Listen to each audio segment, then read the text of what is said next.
Evaluate where you are. Look at it. Assess yourself. Assess yourself and assess the situation. What brought you there? What has brought you to this point? What did you learn from it? Are you learning anything, or are you doing it over and over and over again? Somebody said that insanity is doing the same thing in the same way, expecting a different outcome. If you want to begin to move, you've got to clear your mind of all the unnecessary luggage and baggage that's weighing us down. You're going to have people to do things to you. Things are going to happen to you. And the most important thing to do is to harness your will and let it go. And move so you can grow. So you can get on with your life. It doesn't matter about what happens to you. What matters is, what are you going to do about it? The other thing is, take full responsibility for your life.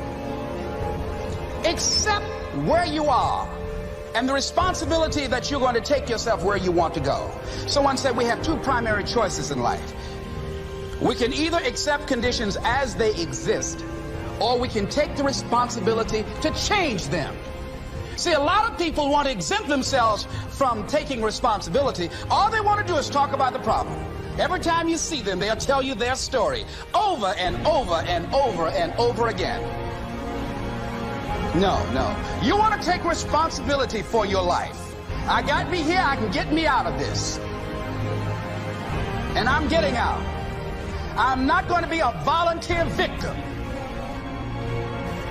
And so all you're looking for are new breakthroughs through practice and practice and practice. You'll get better and better and better. And there's still some things that will happen to you that will catch you on the blind side. People and situations that upset you. See, there's some people that know just how to push your button. They know just what to say. But I'm not going to expend any energy arguing with anybody. Life is too short, ladies and gentlemen, and unpredictable. I don't want to spend my time arguing with anybody, so I avoid situations that will get me upset. I don't argue with people. Draw the line, ladies and gentlemen. There are certain things that we just go through life just taking, and at some point, you just got to draw the line and just say enough is enough. You got to do that with yourself. One negative stroke is 16 times more powerful than a positive stroke. And if you have people around you who are not sensitive to who you are, and the people that can hurt you the most, ladies and gentlemen, are the people that you love. That you love. To go against the dominant thinking of your family, friends, and those people you associate with every day is perhaps the most difficult act of courage you will ever perform. See, when you start growing, when you start changing the way you walk, the way you talk, the way you act, the way you respond to things, the way you use your time, when you start saying, no, I can't do that. Why? You're too busy. You don't have the time. No, I have my own agenda. So if people can put you on a guilt trip, they will. And use you and abuse you over and over and over again. You got to draw the line. You have to draw the line on it. You direct the power in your life. Whatever your life is right now, it is a duplication of your consciousness. It's a result of how you have decided to use your power. That's all it is. That's not who you are. That's just a perverted use of your power that you aren't satisfied with. And you've got the power to change that. Wherever you are, how, I don't know. But I know you've got the power to do that. But you don't know what has happened to me. It really doesn't matter what has happened to you. See, the only thing that really matters is, what are you going to do about it? That's all that matters. That's all that matters.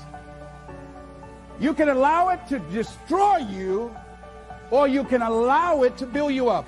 We never get to a level where we feel that there's nothing else for us to do, that we've achieved a certain number of goals and we figure that we're through. No. You don't want to stay there and celebrate too long like a lot of people do. They do something they consider outstanding. They go around talking about what they used to do. See, let me tell you, I used to do this and I used to do that. Excuse me, used to be's don't make no honey. What are you doing now? You're still here breathing. That means you've got some more to give. Doesn't matter how old you are, doesn't matter about where you are, doesn't matter about what you have. Doesn't matter about what you've done.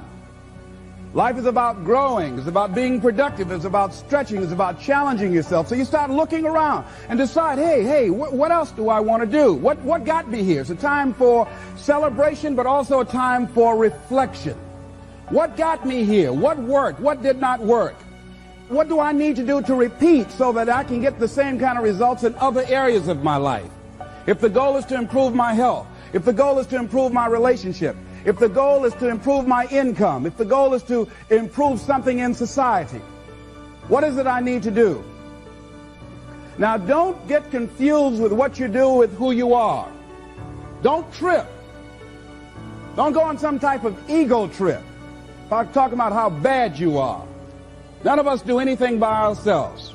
Develop an appreciation for external support as well as good fortune, because all of those things play a role.